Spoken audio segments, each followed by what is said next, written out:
about a year and a half ago, maybe a little bit longer, maybe 2 years ago, there was a pastor's conference at Sandy Cove where the pastor, Jim Cymbala, some of you may have read some of his books, Fresh Wind or Fresh Fire, or several. He's a pastor of the Brooklyn Tabernacle Church in Brooklyn, New York.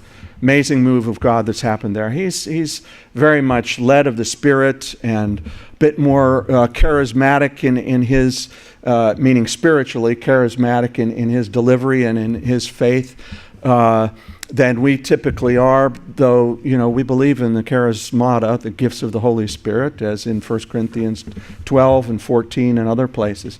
But he's this real dynamic guy, and Calvary Chapel pastors, as a rule, are very strict about, we preach from the Word, and, we want to get into it and see what it really means, and look into the language and look into the culture and really get into it, and, try to prepare our messages very carefully to know where we're going, what are we going to present, so that we're doing it right before the Lord, which is all right, and I do that too, believe it or not.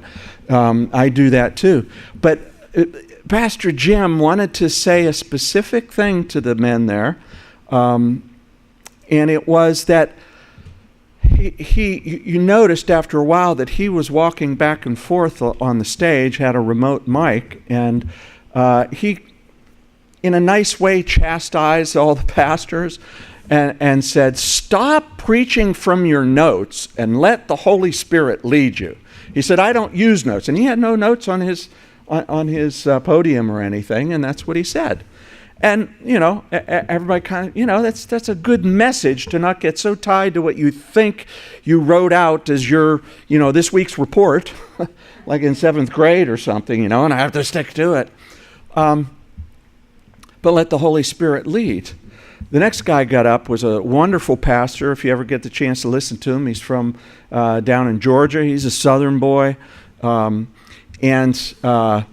he got up to speak. His name's Sandy Adams, and he got up to speak, and the first thing he said, what Jim had said was the Lord had told him to stop preaching from notes, and that's what he was sharing.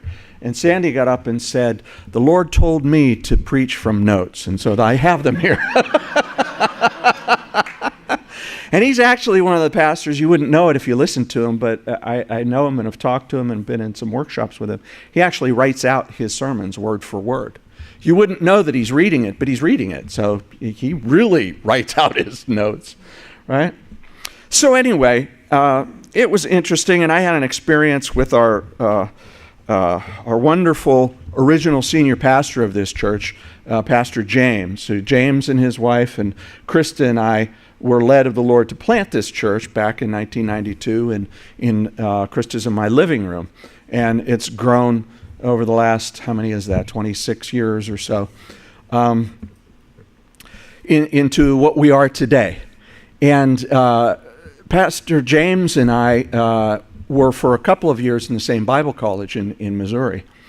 And it was a Pentecostal Bible college, and we were taught, you should study, but some of the guys there were kind of the same thing, same message in a different way of, you don't need to study, the Lord's going to give you what you need to preach. So Pastor James was invited. We were going to this church, the same church, and they had a Sunday night service, and Pastor James was invited to speak at the Sunday night service, which for a Bible school student is like a huge thing. I'm actually going to get up in the pulpit and teach, and it's usually kind of oh man, I need 3 or 4 weeks to start studying, make sure I do it right and everything. Well, Pastor James had been in one of these sessions where it was just let the Spirit lead you. And so he got up, and Krista and I were there listening. He got up, and he gave what was an amazing, about 5, 6, 7 minute introduction. And you're just going, man, this is going to be so good. I want to hear the rest of it. And then he sat down because that was all the Lord gave him, evidently. He and I have joked about that for years, because that's 30 plus years ago.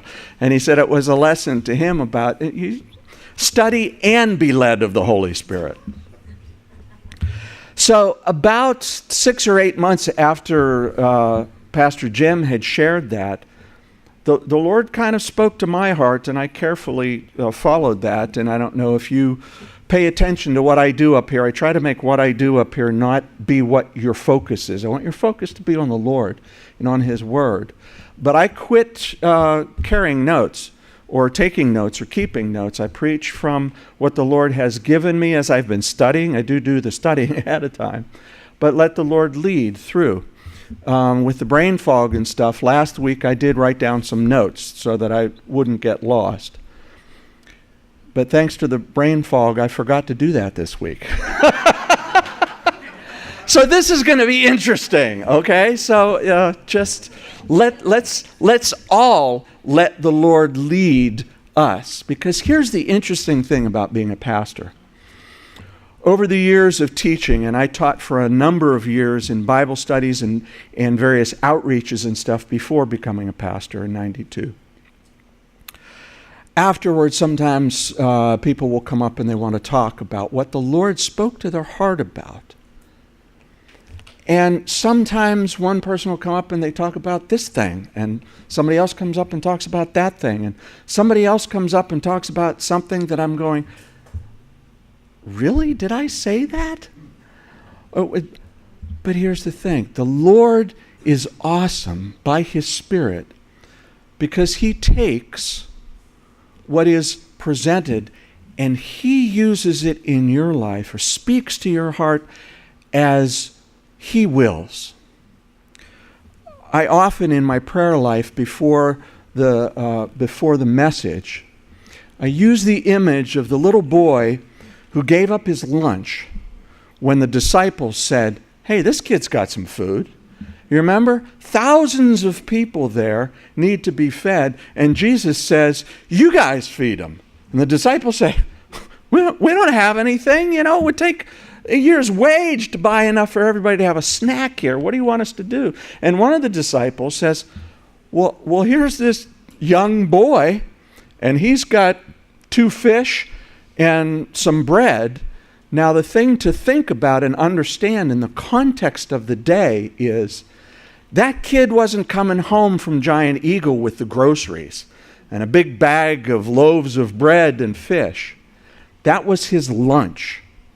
And probably, given the context and the area that they were in Galilee, which was not the rich downtown areas, was more rural, probably if we were to consider that, he had a couple crackers and a couple of sardines. That would be more accurate to what he probably actually had. And my prayer is, Lord, just like that boy, take what I can give, which is the equivalent of some crackers and sardines. But what did Jesus do? He blessed it, He broke it, and He fed thousands.